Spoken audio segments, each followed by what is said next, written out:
नमः समय साराय स्वानुभूत्या चकासते चित्स्वभावाय भावाय सर्वभावान्तरच्छिदे अनन्तधर्मणस्तत्त्वम् पश्यन्ति प्रत्यगात्मनः अनेकान्तमयी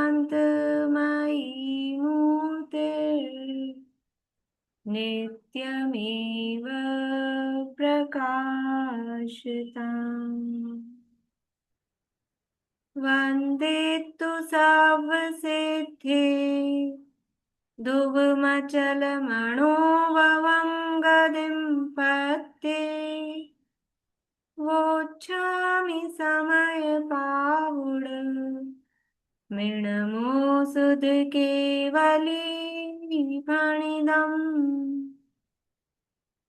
ध्रुव अचल अनुपम सिद्ध की कर वंदना में स्वपर हित यह समय प्राकृत के रहा श्रुत केवली द्वारा कथित।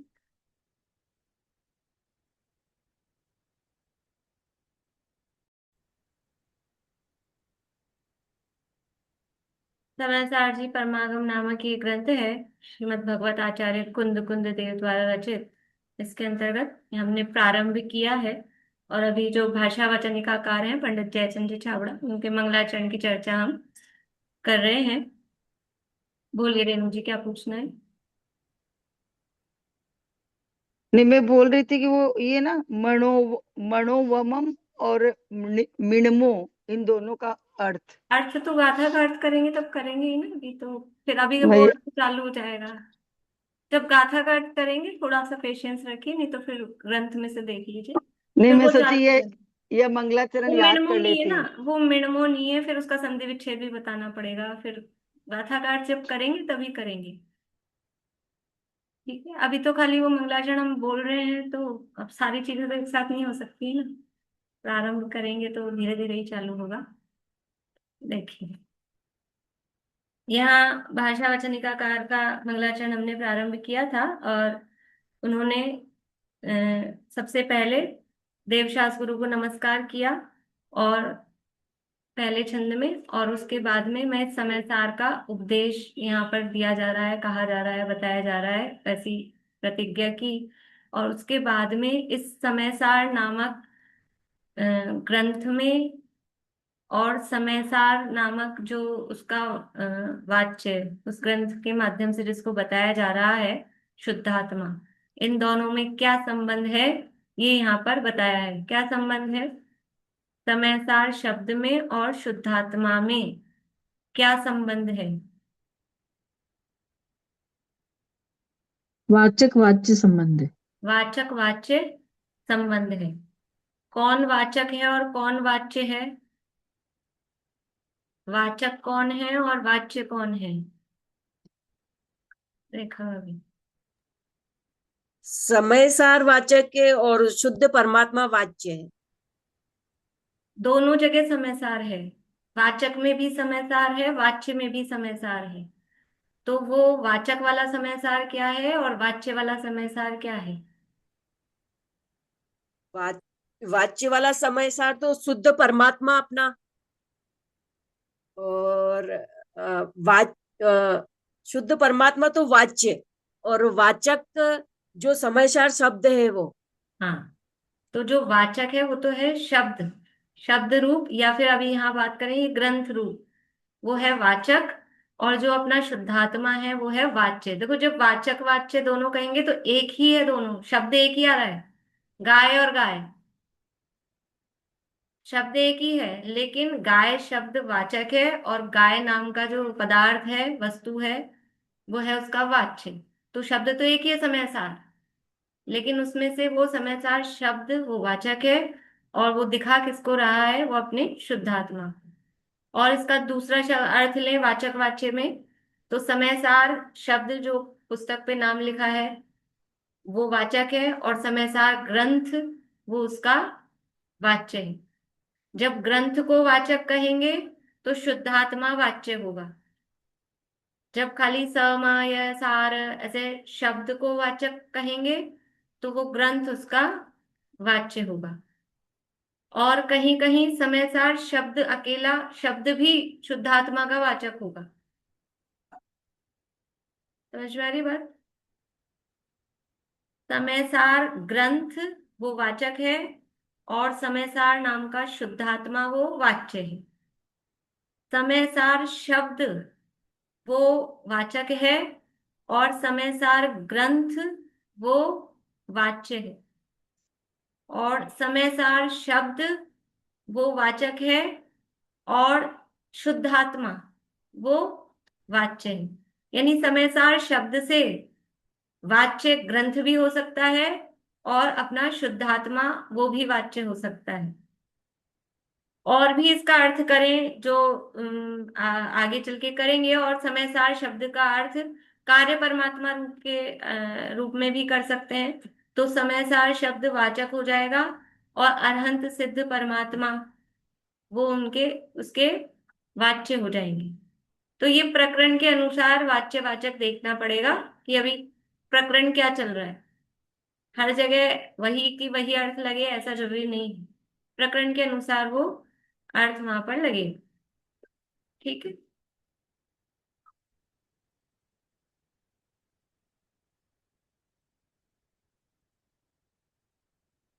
फिर आगे इन्होंने समय शब्द के समय शब्द तीन प्रकार का बताया। कौन कौन से तीन प्रकार का समय? बोले लवकेश, कौन कौन से तीन प्रकार का समय बताया है? मत, सिद्धांत और काल समय।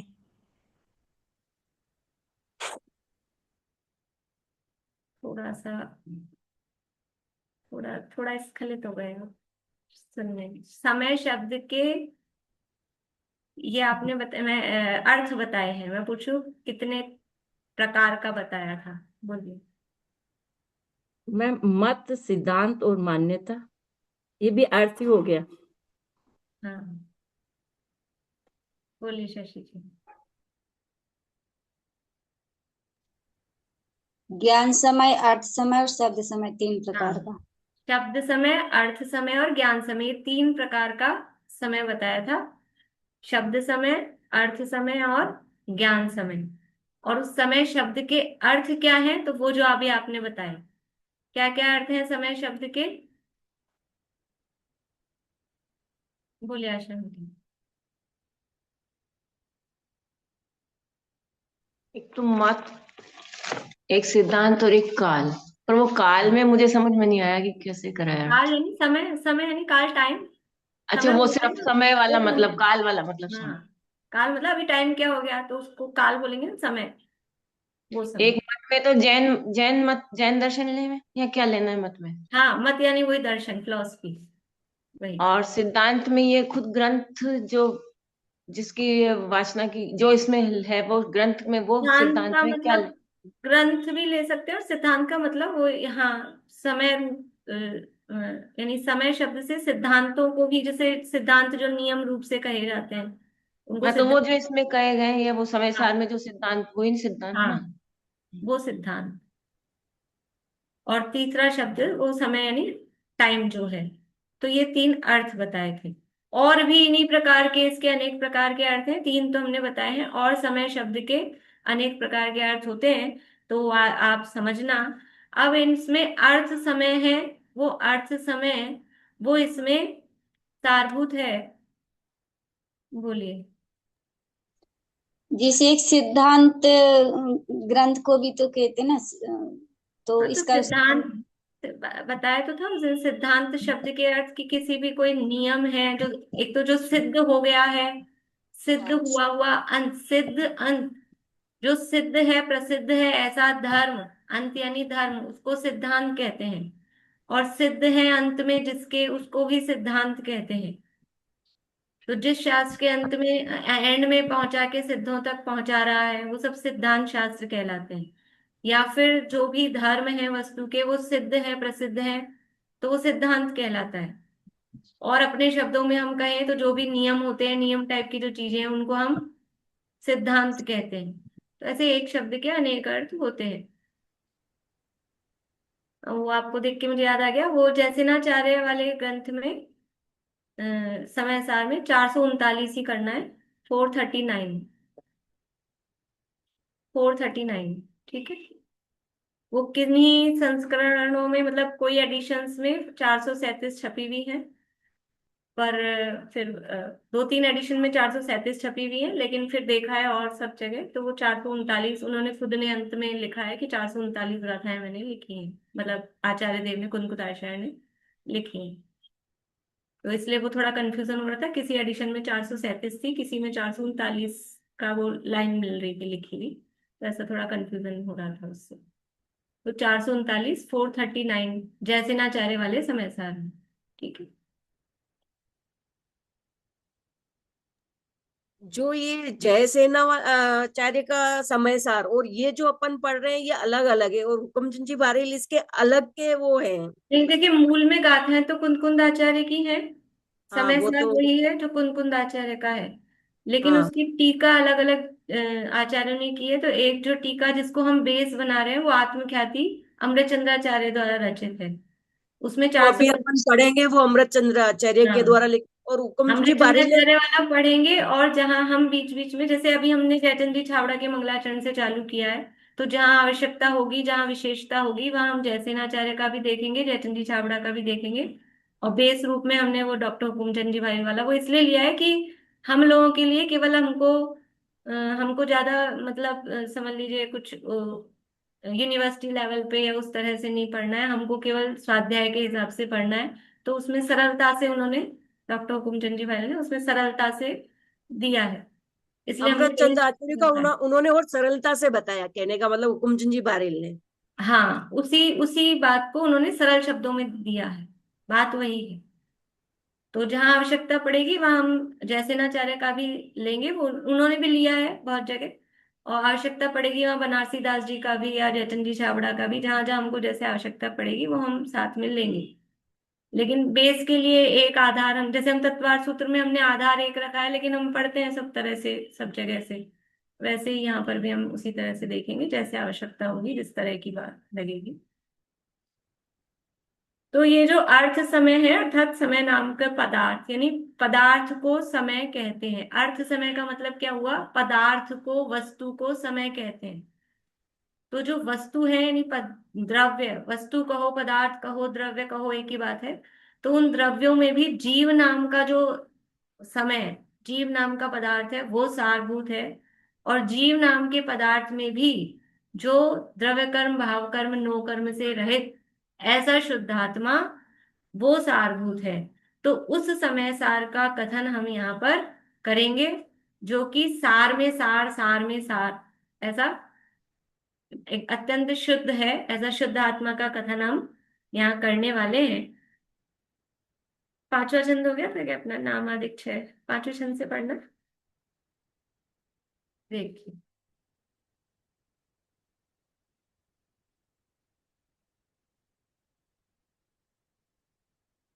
यहाँ तक हो गया था अपना। इस ग्रंथ माही कथनी सबे समय सार बुध जन गहे, नामादिक छह ग्रंथ मुख तामे मंगल सार, विघन टरन, विघन टरन है, विघन हरन भी मिलता है, विघन हरन, नास्तिक हरन, या विघन टरन, नास्तिक हरन, शिष्टाचार उचार। अब नाम आदिक छह, छह बातें हैं, नाम आदिक छह बातें हैं। ग्रंथ का मुख, मुख मतलब, मुख का मतलब क्या होता है, मुख के भी अनेक जगह अनेक अलग अर्थ कर सकते हैं, लेकिन मुख किसे कहेंगे, बोलिए प्रीति जी। अग्रभाग। अग्रभाग, बढ़िया। या हम कहते हैं ये इसका मुख है। और मुख का मतलब, हाँ, अग्र मतलब वही प्रारंभ, यहाँ से मुंह है तो स्टार्ट हो रहा है और फिर यहाँ उसका एंड हो रहा है। तो ग्रंथ के मुख में नामादिक 6 बातें वो प्रमुख है। तो ग्रंथ का मुख मतलब ग्रंथ के प्रारंभ में, ग्रंथ के प्रारंभ में नाम आदि 6 बातें वो कैसी हैं, वो करनी चाहिए। कौन सी 6 बातें करनी चाहिए, वो अपन कर चुके हैं। कौन सी 6 बातें हैं, बोलिए भाभी। भाभी जी मुझे पेज नंबर ये समझ में नहीं आ रहा, कहाँ से पढ़ रहे हैं? ये उसमें नहीं है, उसमें नहीं है, मैं शेयर ही करूंगी। जो अच्छा मैं पुराना होगा आपके पास में, पुराना कोटा वाला, उसमें है, वो वहां ओ, होगा आपके पास, उसमें से है। हाँ। जिनके पास पुराना सोनगढ़ से छपा हुआ है या कोटा से प्रकाशित है, उस ग्रंथ में मिल जाएंगे, या समयसार वचनिका मंगलायतन से प्रकाशित है, उसमें भी ये मिल जाएगा छपा हुआ, जो अपन पढ़ रहे हैं वो। अब सारे ग्रंथ नहीं भिजवा सकते, तो कुछ चीजें जिनके पास नहीं है वो लिख के रख लें हाथ से। 6 बातें कौन सी हैं, बोलिए मीना चाची। एक तो पहले में तो नाम, उसका नाम क्या है, कर्ता, फिर प्रमाण क्या है, फिर है ना हेतु, निमित्त, हेतु, और है ना मंगल, ये 6 बढ़िया, बातें। ये 6 बातें ग्रंथ के प्रारंभ में करनी चाहिए। नाम, कर्ता, प्रमाण, निमित्त, हेतु और मंगल। ठीक है, ये 6 बातें अपन कर चुके हैं, अब रिपीट नहीं करेंगे। सबको मालूम है, ये सारी बातें अपन कर चुके हैं। तो उसमें कह रहे हैं इन 6 में से तामे मंगल सार, इन 6 में से भी। अब क्योंकि समय सार है, तो वो सार ही सार निकाल रहे हैं। पहले समय नाम के पदार्थ में से सार निकाला, तो जीव सार, फिर जीव में से सार बताया तो शुद्धात्मा। ऐसे अब इन 6 बातें हैं, प्रारंभ में करनी है। उन 6 बातों में भी सारभूत क्या है, तामे मंगल सार। उसमें भी जो मंगल है यानी मंगलाचरण है, वो सारभूत है, प्रयोजन भूत है। क्यों मंगलाचरण क्यों करना है, और कोई बात करो चाहे ना करो। अब अपन सामान्य रूप से जब भी करते हैं, मान लीजिए और भी कोई है, तो और कुछ करें ना करें, चाहे कर्ता, चाहे प्रमाण, चाहे हेतु, चाहे निमित्त, उनका कथन भले ही ना करें, लेकिन क्या करते हैं, मंगलाचरण तो करते ही करते हैं। तो मंगलाचरण क्यों करना चाहिए, मंगलाचरण करने के कारण द्रव्य संग्रह में गाथा उद्धृत की है।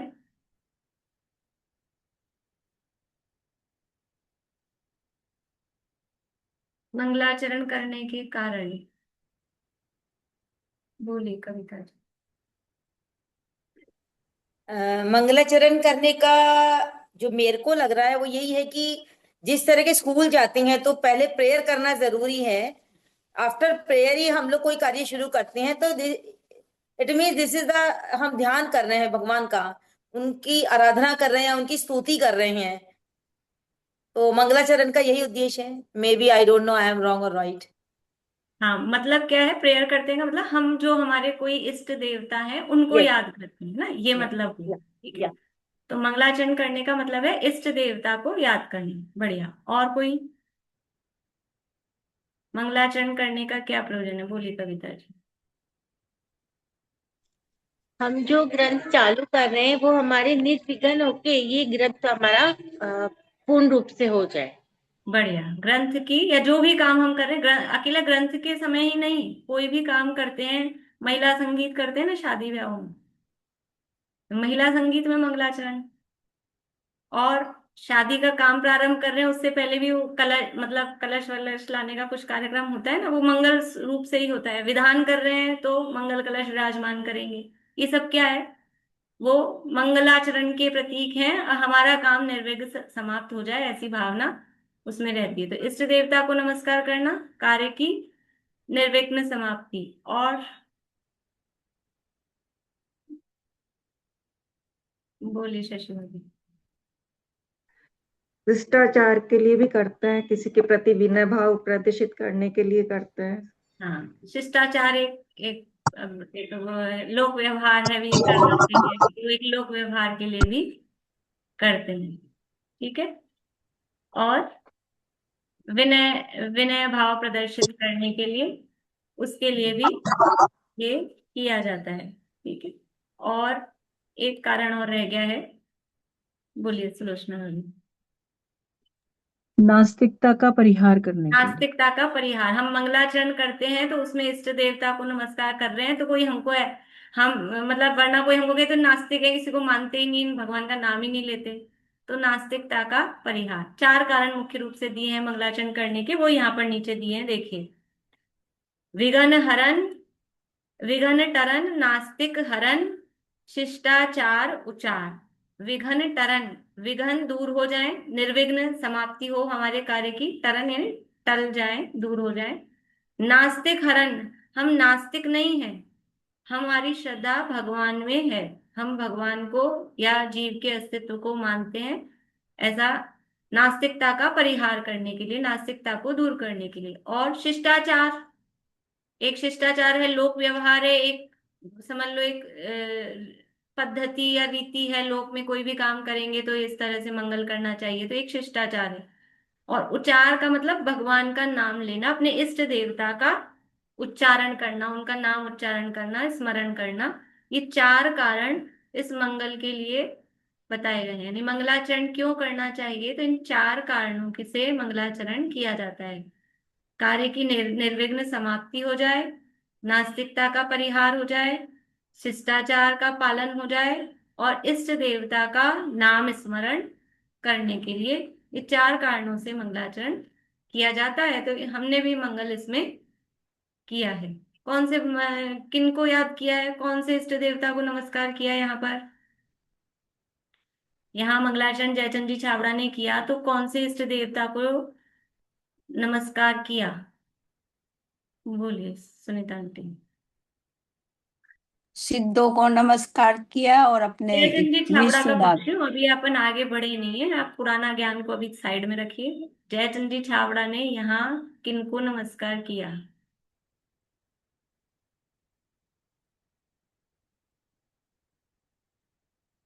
बोलिए बबीता जी। वीतरागता को नमस्कार किया। दिखाएंगे आप मुझे लाइन कहाँ है वीतराग का? मैम देवशास्त्र गुरु को नमस्कार किया है। बहुत बढ़िया, लाइन बताएंगे?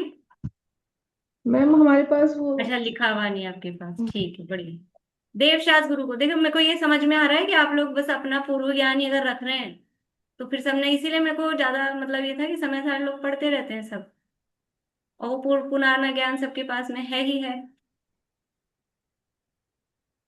तो उसको जब तक अगर आप थोड़ा सा यहाँ क्या पढ़ाया जा रहा है ये नहीं समझ आ रहा है, हम पढ़ क्या रहे हैं, अभी तक हमने चालू क्या किया है। देखिए, ये जयचंदी छावड़ा का अपन पढ़ रहे हैं ना, ये इन्होंने मंगलाचरण किया है। श्री परमात्म को प्रणमि शारद सुगुरु मनाए, समय सार शासन करूं देश वचन में भाई, ये पहली लाइन में मंगलाचरण किया था। परमात्मा यानी देव, शारद यानी शास्त्र, गुरु यानी गुरु, देव शास्त्र गुरु को यहाँ पर नमस्कार किया। ठीक है ना, ये इष्ट देवता को नमस्कार यहाँ पर इन्होंने किया। चलिए आगे बढ़ते हैं।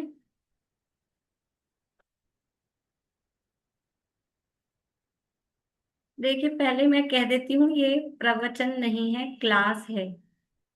मैं प्रवचन नहीं कर रही हूँ, आप लोग बराबर जुड़े रहेंगे तब तो ठीक है, नहीं तो फिर वो उसी स्टैंडर्ड का होगा। मतलब जितना आप ग्रास्प करेंगे और जिस हिसाब से आप पढ़ेंगे उस स्टैंडर्ड की पढ़ाई होगी, नहीं तो फिर चलेगा सामान्य। ठीक है, देखिए आगे।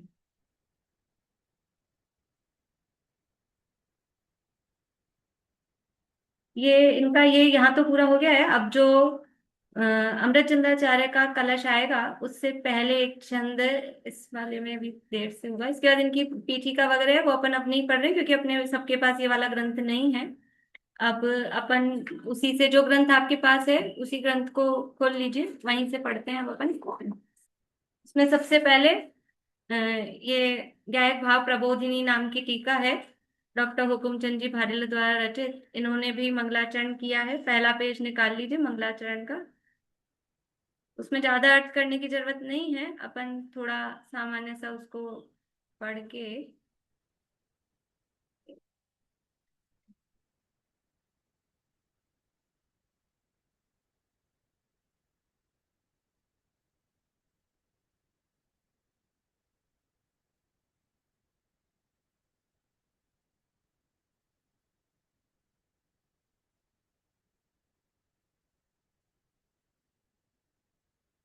जो ग्रंथ आपके पास पहुंचा है उस ग्रंथ में जहां से ग्रंथ चालू हो रहा है ये वाला पेज निकाल लीजिए। श्रीमद् अमृतचंद्र सूरीकृत आत्मख्याति संस्कृत टीका एवं डॉक्टर हुकुमचंद भारिलकृत ज्ञायक भाव प्रबोधिनी हिंदी टीका सहित श्रीमद् भगवत कुंकुंद आचार्य देव विरचित समय सार मंगलाचरण। अब ये जो मंगलाचरण है ये इनका डॉक्टर हुकुमचंद जी भार्ले द्वारा रचित है। जो ये टीका उन्होंने लिखी उसका मंगलाचरण। जो भी लेखक लिखते हैं तो वो अपने मंगलाचरण पूर्वक ही वो लिखना प्रारंभ करते हैं। तो ये उनका मंगलाचरण है। बहुत ज्यादा डिटेल अपन नहीं करेंगे, कुछ एक आध जो कठिन शब्द होंगे उनके अर्थ करेंगे, बाकी पढ़ते हैं। समय सार को साध कर बने सिद्ध भगवान, अनंत चतुष्टय के धनी श्री अरहंत महान। आचार्य पाठक मुनि प्रमत और अप्रमाद, गुण में नित विचरण करें नमन करूं मैंने।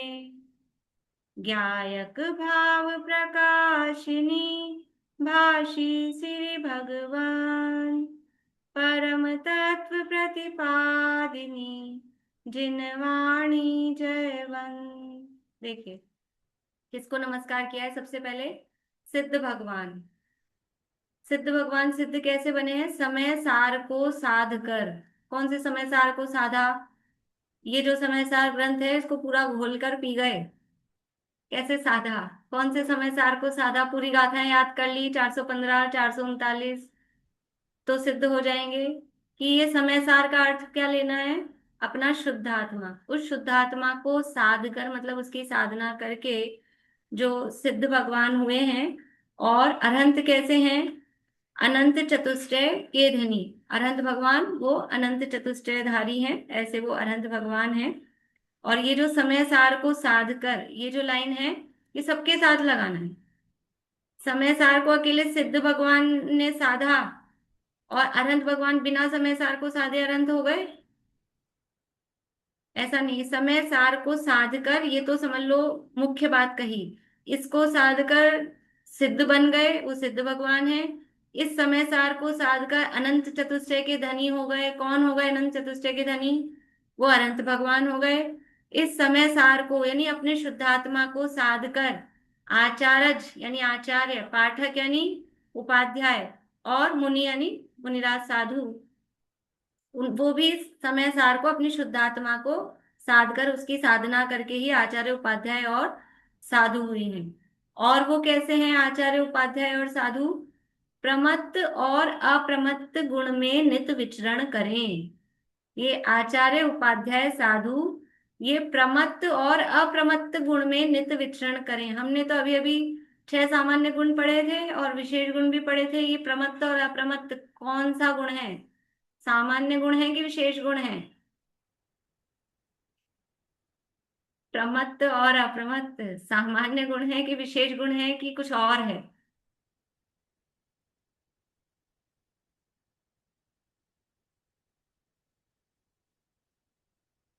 कौन सा गुण है प्रीति? विशेष गुण। कौन सा विशेष गुण है? कौन से द्रव्य का विशेष गुण है? विशेष गुण किसी द्रव्य का होगा ना? कौन से द्रव्य जीव का द्रव्य विशेष का गुण? ही होगा, प्रमत्त है प्रमत्त। किस द्रव्य का विशेष गुण है? जीव द्रव्य, जीव जीव द्रव्य। द्रव्य का होगा? कंफ्यूजन है कि है? नहीं, जीव द्रव्य का ही है, प्रमत्त है प्रमत्त। नहीं, यहाँ गुण शब्द का अर्थ गुण नहीं है। यहाँ गुण शब्द का अर्थ गुण नहीं है। प्रमत्त और अप्रमत्त गुण नहीं है। प्रमत्त और अप्रमत्त तो पर्याय है। गुण यानी गुण स्थान है। ठीक है ना? छंद में इतनी सारी जगह तोड़ ना रहती है, तो अपन भी तो लिखते हैं, जब गुण लिख के डॉट लगा देते हैं शॉर्ट में। एक गुण का अर्थ है गुण स्थान। गुण का अर्थ यहाँ गुण नहीं है। देखो जो लिखा होगा, शब्द तो लिखे होते हैं, जो दिखता है हमेशा वही होता है ऐसा नहीं है। भाव समझना पड़ता है। गुण लिखा है लेकिन गुण का अर्थ, गुण स्थान में भी गुणों का स्थान नहीं है। गुण स्थान जो लिखा है, गुण स्थान पर्याय होती है। तो प्रमत्त और अप्रमत्त गुण यानी गुण स्थान में नित विचरण करते हैं। जो आचार्य उपाध्याय और साधु होते हैं वो हम निरंतर प्रमत्त यानी छठा गुण स्थान, अप्रमत्त यानी सातवां गुण स्थान। प्रमत्त विरत और अप्रमत्त विरत। प्रमत्त विरत छठा गुण स्थान है, अप्रमत्त विरत ये सातवां गुण स्थान है। तो ये मुनिराजों के ये गुण स्थान होते हैं, प्रमत्त छठा और सातवां। निरंतर इन गुण स्थानों में वो झूलते रहते हैं, ऐसा कहते हैं, मतलब ये गुण स्थान बदलते रहते हैं। तो प्रमत्त और अप्रमत्त गुण स्थान में नित विचरण करें, उनमें निरंतर विचरण करते रहते हैं, छठे से सातवें में, सातवें से छठे में। नमन करूं मैं नित्य, मैं सदा ही इनको नमस्कार करता हूँ। पांचों परमेष्ठियों को ले लिया। और ये पांचों परमेष्ठी कैसे बने हैं? अपनी आत्मा की साधना आराधना करके ही ये पांचों परमेष्ठी बने हैं। ज्ञायक भाव प्रकाशनी भाषी श्री भगवंत, जो श्री भगवंत हैं, जिनेन्द्र भगवान है, उन्होंने ज्ञायक भाव को प्रकाशित करने वाली, ज्ञायक भाव यानी को समय सार में ज्ञायक भाव ये शब्द ये प्रधान है। समय सार किसको बताने वाला है? हम पढ़ तो रहे हैं, पढ़ने क्या वाले हैं, क्या दिखाने वाले हैं इसमें कि 7 तत्वों को यहाँ बताएंगे, लेकिन 7 तत्वों को नहीं बताएंगे। ये वो गेम नहीं होता है बच्चों का, हाइड एंड सीक, क्या वो, मैं हाइड एंड सीक नहीं, मतलब कुछ चीज छुपा देते हैं और फिर आपको ढूंढना है सबको मिलके वो कहाँ छुपाई है। तो यहाँ अपना शुद्धात्मा छुपा हुआ है। कहाँ छुपा हुआ है? 9 तत्वों में।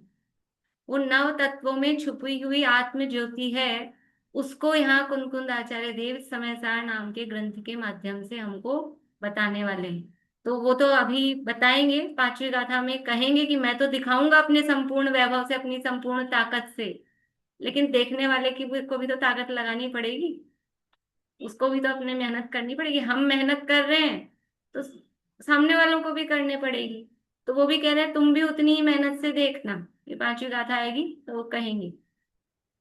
तो इस समय सार में क्या बताया जाएगा कि ये एक अपना ज्ञायक भाव, उस ज्ञायक भाव का प्रकाशन, जो मैं स्वयं शुद्धात्मा हूं उसको ज्ञायक भाव कहो, अनेक नामों से उसको कह सकते हैं, उस शुद्धात्मा का प्रकाशन करने वाली और परम तत्व प्रतिपादनी, जो परम तत्व है उसका प्रतिपादन करने वाली, ज्ञायक भाव का को प्रकाशित करने वाली, और उसी वो ज्ञायक तत्व भाव को ही कह रहे हैं परम तत्व, उत्कृष्ट तत्व, सारभूत तत्व, उसका प्रतिपादन करने वाली ऐसी जिनवाणी जयवंत रहो। सबसे पहले किनको नमस्कार किया? 2 छंदों में पंच परमेष्ठियों को।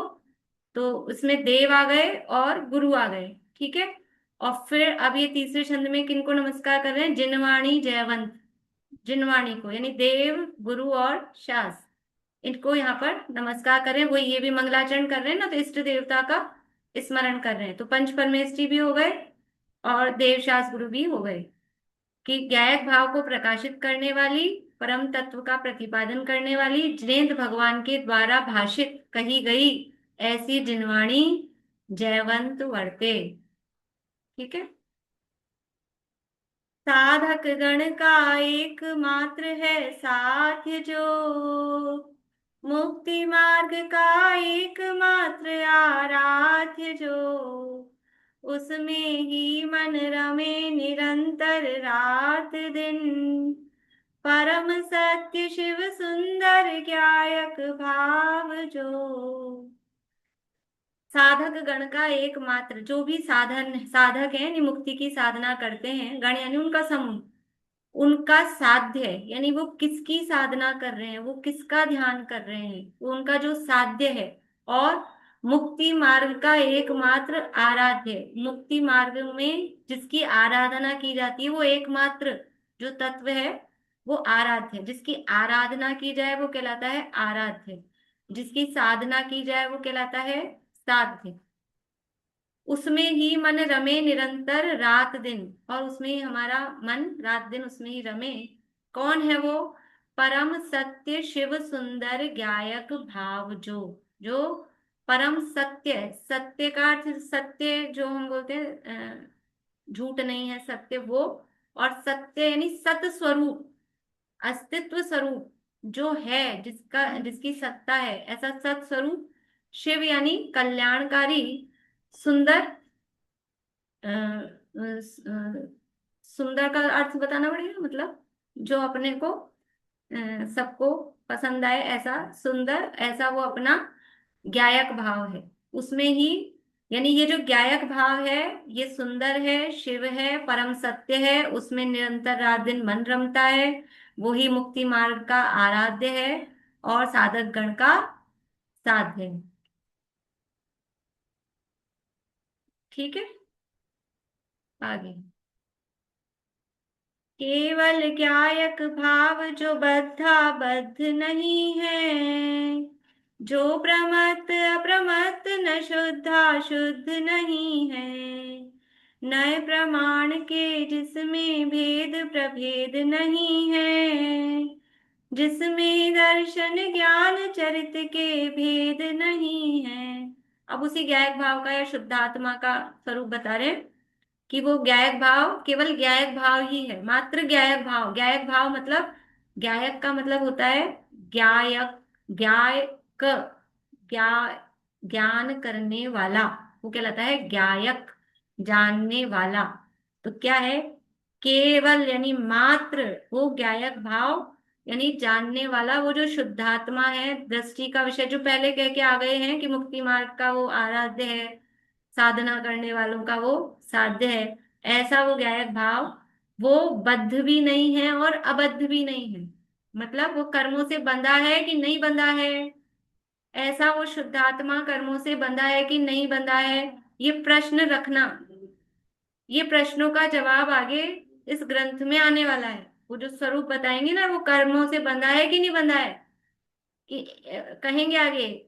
एक नए से दिखता है कि ये बंधा है, एक ने कहता है कि ये नहीं बंधा है, और यहाँ तो देखिए नए विकल्पों से पार। एक कहे ना बंधा, दूसरा कहे बंधा है, किंतु यह तो उभय नयों का पक्षपात है। पक्षपात से रहित तत्ववेदी जो जन है, उनको तो बस एक, पक्षपात से रहित तत्ववेदी जो जन है, उनको तो यह जीव सदा चैतन्य रूप है। आगे कलश आएंगे कर्ता कर्म अधिकार में, तो ये वहां, ये जो यहाँ उठाई है ना बात, ये 144वीं गाथा पे जाकर इसका जवाब मिलेगा। इंतजार करना पड़ेगा, धैर्य रखना पड़ेगा। अभी यहाँ केवल आपको क्या कहते हैं, टेलर दे रहे हैं कि ये क्या क्या आने वाला है ग्रंथ में। ठीक है, जो प्रमत्त अप्रमत्त न शुद्धा शुद्ध नहीं है, जो प्रमत्त भी नहीं है, अप्रमत्त भी नहीं है, ये छठी सातवीं गाथा में विषय आ जाएगा, और शुद्ध अशुद्ध भी नहीं है। भाई हमको तो दो ही चीजें पता है, या तो शुद्ध होता है या अशुद्ध होता है। अब वो ना शुद्ध है ना अशुद्ध है, फिर ऐसा क्या है भाई, या तो बंधा होगा या नहीं बंधा होगा। पर यहाँ बंधा, बद्ध अबद्ध से अलग कोई तीसरी चीज, बद्धा बद्ध से पार, शुद्ध अशुद्ध से पार, ऐसा वो ज्ञायक भाव, नए प्रमाण के जिसमें भेद प्रभेद नहीं है।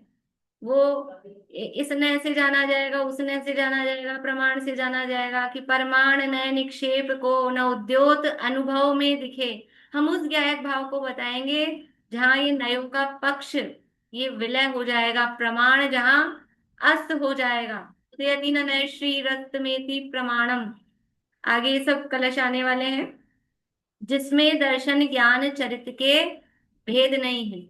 सातवीं गाथा में ये विषय आएगा कि ज्ञान नहीं है, दर्शन नहीं है, चारित्र नहीं है। आत्मा में ज्ञान है, दर्शन है, चारित्र है, सुख है, वीर्य है, ये तो हम सीख के आए हैं, विशेष गुण है। और ये कह रहे हैं आत्मा में ज्ञान नहीं है, दर्शन नहीं है, चारित्र नहीं है।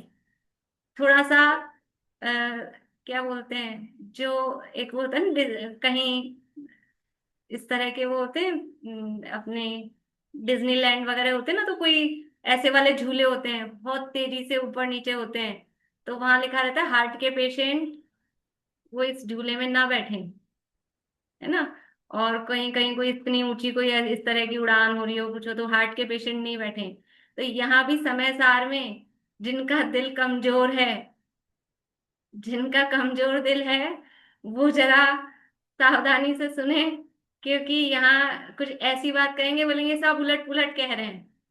कि हम तो यही पढ़ते आए हैं, जिसमें ज्ञान दर्शन सुख वीर्य पाया जाता है उसे क्या कहते हैं? जीव कहते हैं, वो आत्मा होता है। और यहाँ कह रहे हैं आत्मा में ज्ञान नहीं है, दर्शन नहीं है, चारित्र नहीं है, फिर क्या खाली कर देंगे? कि जरा दिल थाम के बैठना है, अपने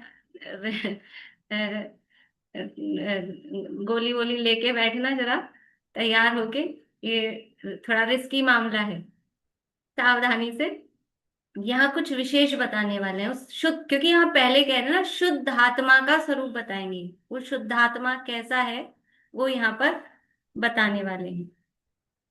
देखो, जिसमें अपनापन ही दर्शन ज्ञान कहा है, सम्यक चारित जिसका निश्चल ध्यान कहा है, वह एकत्व विभक्त शुद्ध आत्म परमात्म, अज अनादि मध्यांत रहित ज्ञायक शुद्धात्म। किसका स्वरूप बताएंगे हम? ऐसे अपने ज्ञायक शुद्धात्मा का स्वरूप बताएंगे। उस शुद्धात्मा में, जिसमें यानी उस शुद्धात्मा में अपनापन करने का नाम ये ही मैं हूं, ऐसा अपनापन, उसी का नाम दर्शन ज्ञान यानी सम्यक दर्शन, और उसी में अपनापन करने का नाम सम्यक ज्ञान है, और उसी का निश्चल ध्यान करने का नाम सम्यक चारित है। सम्यक चारित जिसका निश्चल ध्यान कहा है, यानी उस शुद्धात्मा में अपनापन यानी यही मैं हूं ऐसा श्रद्धान, वो सम्यक दर्शन है। यही मैं हूं ऐसा ज्ञान, वो सम्यक ज्ञान है। और उस शुद्धात्मा का निश्चल चलायमान नहीं होना यानी उसमें लीन हो जाना, ध्यान करना, उसी का नाम सम्यक चारित्र है। वह एकत्व विभक्त शुद्ध आत्म परमात्म, ये अपने से एकत्व और पर से विभक्त, पर से अलग है, अपने में अपने रूप है, एक रूप है, ऐसा वो शुद्ध आत्मा, वो ही परमात्मा है। अज, अज, अ यानी नहीं, ज यानी जन्मने वाला, जिसका जन्म नहीं होता, ऐसा अज, अनादि जिसकी कोई शुरुआत नहीं है, और मध्य अंत रहित, मध्य जिसका नहीं है और अंत भी जिसका नहीं है, उससे रहित है। जिसकी शुरुआत नहीं है और जिसका अंत नहीं है, तो उसका मध्य कहाँ से आएगा? कोई बॉल होती ना, बॉल, नींबू हो, बॉल हो, उसका सेंटर बताओ, उसका स्टार्टिंग बताओ। तो उसकी स्टार्टिंग नहीं पता तो उसका सेंटर भी नहीं पता, या फिर कहो जहीं जहां हाथ लगा दो वहीं सेंटर है और वहीं स्टार्टिंग है। तो वो अनादि मध्यांत रहित, आदि अंत और मध्य से रहित है, जिसका जन्म नहीं हुआ है, ऐसा वो ज्ञायक शुद्धात्मा, ऐसा मैं शुद्धात्मा हूँ। उस शुद्धात्मा का स्वरूप यहाँ पर हम कुंकुद आचार्य कह रहे हैं, यहाँ शुद्धात्मा का स्वरूप हम बताने वाले हैं। और ऐसे शुद्धात्मा का स्वरूप हम सब समझने वाले हैं। वो कौन है शुद्धात्मा? वो शुद्धात्मा मैं हूं। समय सार की इतनी महिमा क्यों है? क्योंकि इसमें मुझे मेरा वास्तविक स्वरूप बताया गया है, मेरा रूप बताया गया है। मैं अपने स्वरूप को भूला हूं अनादि से आज तक, तो अपना स्वरूप यहाँ पर हमें दिखाया जा रहा है। और अभी कुछ छंद बाकी हैं जिसकी चर्चा कल करेंगे।